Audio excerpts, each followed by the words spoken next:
eliminate federal fundings to sanctuary cities, hire 5,000 more border patrol persons to man this wall, in which he just blatantly lied and said, Mexico's gonna pay for this wall.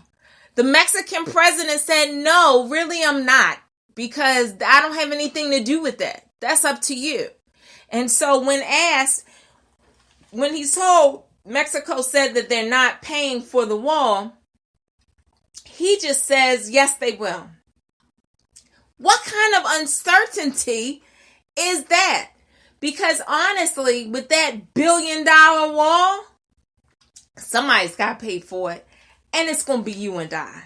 And for what reason? Again, I say, if the Native Americans have built a wall to keep them out of England, to keep them back so that they couldn't get in, then what? And what? And so I'm sure you're saying, that was centuries ago. Things have changed. Yes, things have changed. And the things that have changed is that there's adherence to a freedom of religion, and we cannot persecute persons based on their religion. There's certain things America's not built for that. America was not built for that. It was built for freedoms. It wasn't built for us being caged like animals behind a wall. For what? But, so that's one of his executive orders, authorizing the wall between the U.S. and Mexico. And yes, that's what he said. There's lots of things he said, like he was going, I'm not even sure if he said he was going to provide his taxes, but everybody needs to look sideways at that fact, because all presidents have supplied their taxes. Like, what are you hiding? Exactly, what are you hiding? And then there's another, the next executive order was reviving the Keystone Pipeline that Obama did sign off to stop, and the Dakota Access Pipeline, because it goes through Native American burial grounds. And so, honestly, like, they were here before. Like, try to go up into Trump's house talking about, you own this house, it's your house, and his wife, who's not going to be in the White House, his wife is like, no, you can't do that because this is our house. And you're like, well, no, it's my house because I said so. They wouldn't want to hear that. They definitely wouldn't want to hear that. But that's what's going on. But you're going to go through the people who, who helped you survive in the coldest of winters. And you're going to go against them. So that's that one. And then the next executive order is to reinstate the Mexico City policy. And that's a ban on federal funds to international groups that perform abortions. And so my question for that is like the HIPAA law. How do you know who got an abortion? Like, whose business is that? That's a medical procedure. And according to the HIPAA law, you are not to discuss somebody's health situations or what they had going on with their health unless they consent to it. So how is it they can ban people under this Mexico City policy? That makes absolutely no sense.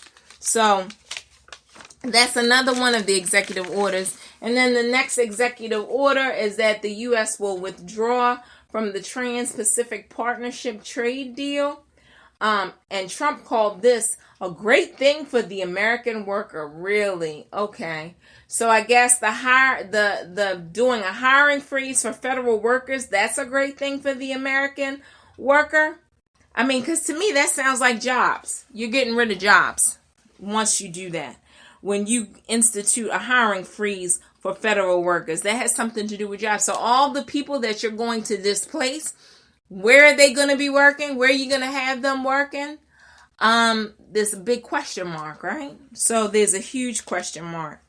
And then he has made an executive order to direct federal agencies to ease regulatory burdens of the Affordable Care Act. They can now waive, defer, grant exemption from, or delay implementation of any provisions or requirement of the Affordable Care Act that imposes a fiscal burden on anyone, including medications and medical devices. And again, this to me, you are about to disrupt jobs, because with that whole Affordable Care Act, besides the fact that I am an Affordable Care Act person, because with preliminary conditions, I am one of those people where insurance companies would deny me all the time because I had preliminary conditions. And so now they don't. But with the making of the whole, with the structuring of the whole Affordable Care Act, that gave the opportunity to hire on so many people on the state level and the federal level, in order to make sure that this system runs smoothly, to provide insurance to the millions of Americans that understand that while today something might not be wrong with you, tomorrow you could certainly come down with some cancer, because cancer came down on me. It didn't give me a notice. It didn't warn me. I just had cancer when I went to the doctor's office. And then that pre-existing, I hope I said pre-existing before, but if I didn't, that's what I mean, pre-existing condition. And that's followed by, for me, with multiple sclerosis, as somebody who has been diagnosed with multiple sclerosis, that's two pre-existing conditions that they will certainly say, we're not going to help you with you and your health and your life, because that you're just too much money. I don't care how much you paid into it. That's just too much money. And that's what he's opening the door to right now with that. So, but that's jobs. That they hired a lot of people. The governments hired a lot of people in order to keep that ACA running smoothly. So that's the next thing. So the next song I'm going to play for you is the 2 Live Crew, banned in the USA. And while they're talking about copyright issues and intellectual property issues, it's the same thing. Our poor the Muslim brothers and sisters that we have, they are banned in the USA. Government of the people, for the people, by the people. Earlier today, a Broward County appellate court judges held a previous ruling to ban the sale of Miami rap group The 2 Live Crew's double platinum album, Nasty as They Want to Be, in Broward County.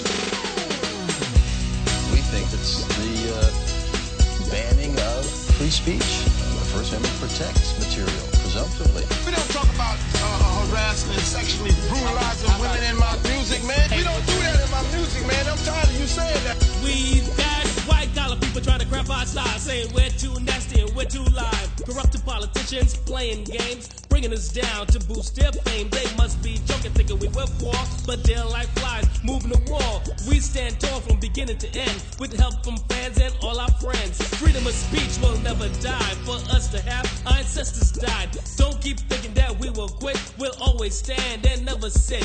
We're too live, too black, too strong, doing the right thing and not the wrong. So listen up, y'all, to what we say. We won't be banned in the USA.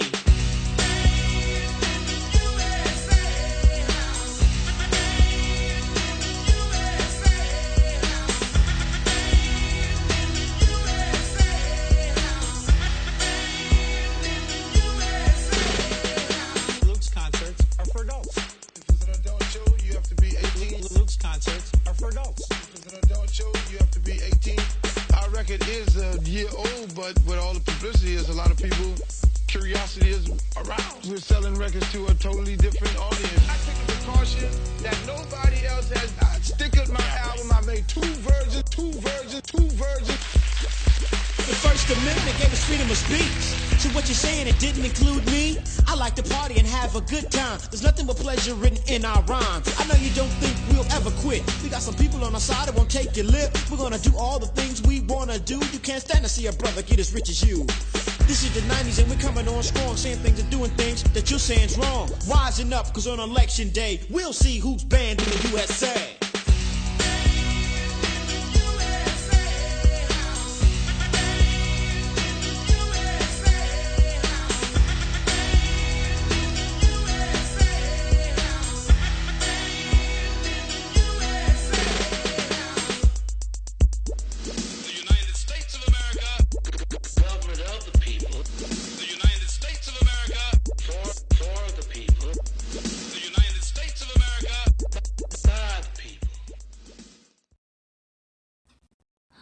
So that was the 2 Live Crew banned in the USA, and this is when they had that fight about the freedom of speech. But it's that same thing.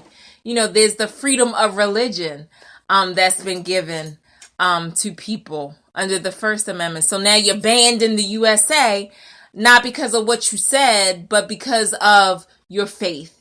And we certainly have to pay attention to that, and we also have to work on just all these executive orders. We just have to keep a close eye. We have to stay woke with this administration because there's a lot of darkness that is being espoused out of his mouth with no real validity, no basis. And we have to definitely, make our moves. I don't know if that's through protesting. Is that through marching? We certainly can't talk about, things that have, when they want to talk about things that have gone on in the past. And so then that leads to something, leads to putting a scarlet letter on everybody. That doesn't always make sense. Think about, oh my goodness, the story that just came across is about the Emmett Till, the lady in the Emmett Till case. The 14-year-old little black boy, years ago that got killed, and he got killed by a group of white men because a white woman said that he whistled at her, and that was, of course, against the,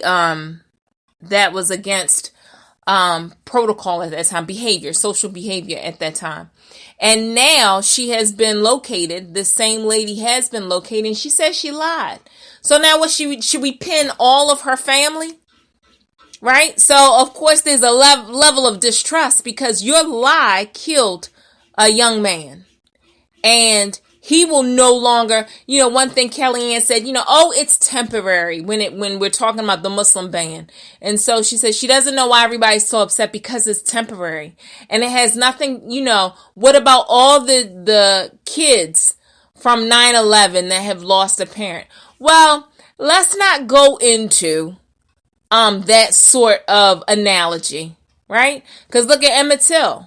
Like, his mother suffered pain, a certain pain that what mothers feel when her son was killed. And now to find out, even though she has transcended, but for Emmett Till's family to find out he was killed for no reason other than racism. And here racism is again rearing its ugly head, and we should be, we should be okay with it? No, we really shouldn't. We should not be okay with it. But, that's what that is. So you heard all of Trump's executive orders, everything he has coming down the pipe. There is something that we must do. I'm not even sure. I would say go vote, but 2.8 million more people voted for the other candidate, for Hillary, to be president. And that goes into, they are people afraid to have a woman as the president of their country. We always they want to talk about, they want to shake up the tradition. Well, how you want to shake up the tradition and you got somebody, he has Pence as his vice president. He is just as traditional as they come. He's very traditional, as in the 50s traditional, right? So it's not like he's showing any sort of difference. He's showing that same hatred that was in place back when racism, not even back when, because racism is still here, alive and well, unfortunately, and every person of color is still fighting against racism and being judged according to your race. But in the 40s and the 50s, when it was okay to be overt with your